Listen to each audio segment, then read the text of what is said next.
we were going to, in fact, make them pay the price and make them, in fact, the pariah that they are. There's very little social redeeming value in the present government in Saudi Arabia. Congressman, now he's going over there to try and repair relations because of gas prices. Now, we just heard from Terry Strada from the 9/11 families on the show, raising concerns. He's going to abandon them in favor of more oil. Should he be meeting with NBS? No. In fact, should be doing just the opposite. You know, these people are murderers. I mean, it's a way of life with them. They don't care. They have the money they have from the oil that they have is, they're buying the sports. It doesn't surprise me. The NBA's in bed with China. I mean, good gosh, it's all about the money. And President Biden, I don't think he knows what he said last week, but, he said we're going to, quote him here, make them, in fact, the pariah that they are. And, we're going to make them pay the price. Apparently, they're at his price because he's over there begging them to release their oil to us.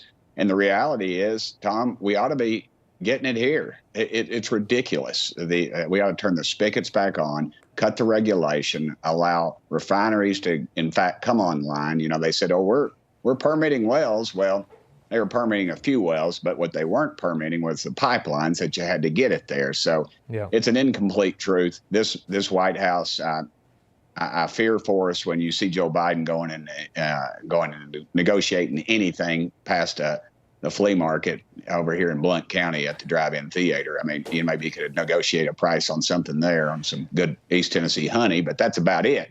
This guy's, it's embarrassing. It really is. Now, the president was getting angry this week over folks criticizing him. Take a listen to this. I don't want to hear any more of these lies about reckless spending. We're changing people's lives. Not exactly sure what that means, but I do want to ask you, Congressman. I asked Kelly Sadler last hour. She couldn't really answer the question. What is the Republican strategy to get this economy back on an upswing? What's the proactive, positive message that the conference wants to deliver to folks? Well, thank you for asking me that. In fact, I had this same conversation with Leader McCarthy, who will be Speaker McCarthy in a few short weeks.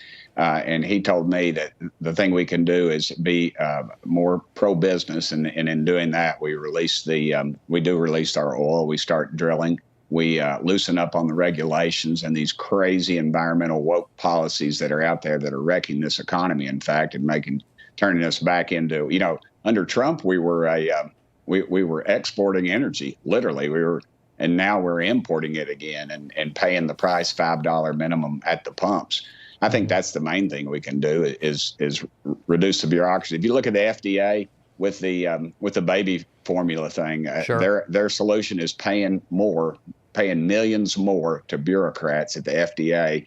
What they need to do is get back to work like the rest of America is. Yeah. And we need to cut those bureaucracies in two, literally. They are killing us. I wish you all would do a research piece on how they're treating the meat processing plants across this country. That's true. And forcing the prices of everything up by the bureaucracy. And it's not a safety measure. It's just employing more bureaucrats. And that is exactly what they're doing. And we need to cut those budgets. And, when President Trump's administration cut 2,000 pages from the Federal Register, and we were just kind of gone 180 degrees in the other direction. I need to switch gears to Ukraine. It seems every day there seems to be new criticism that the money that we have allocated and the weapons that we have procured are not getting to the front.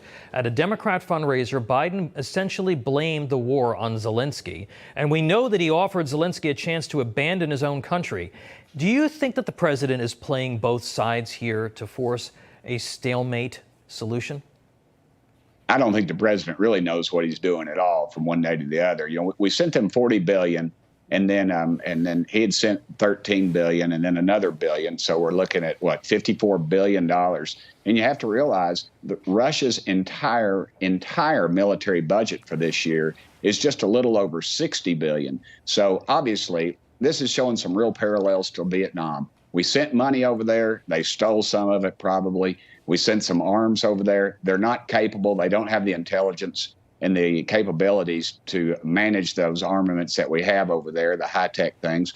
And then next, what do? We send advisors. And then what? We send our troops over there, and then we're in a full-scale war with Russia. This is ridiculous. Europe needs to step up. For a while, Estonia was the #2 contributor on the side of Ukraine. Where is France? Where is England? Yeah. Where is all these other countries that are rattling the saber? And it seems the American taxpayers, as we borrow money from China to go to a proxy war. and it's kind of drips and drabs, four missile launchers from this guy and 5 missile launchers from here, and it's just doesn't seem to be getting the job done. Real quick, Congressman, we're continuing to see more people leave cities and blue states like California, New York, and Illinois for redder pastures like Tennessee. In fact, you will be my congressman in about 2 weeks because, as I mentioned last hour, my family is leaving New York as well. Are we seeing the development of kind of 2 Americas here? Welfare states on the coast and sort of everybody else? 100%. Tennessee, according to U-Haul, is the #1 state in the nation for one-way travel. So people are moving here. We just hope you remember what put you in that state of confusion and taxation. Tennessee is the lowest tax state in the nation. They have zero debt.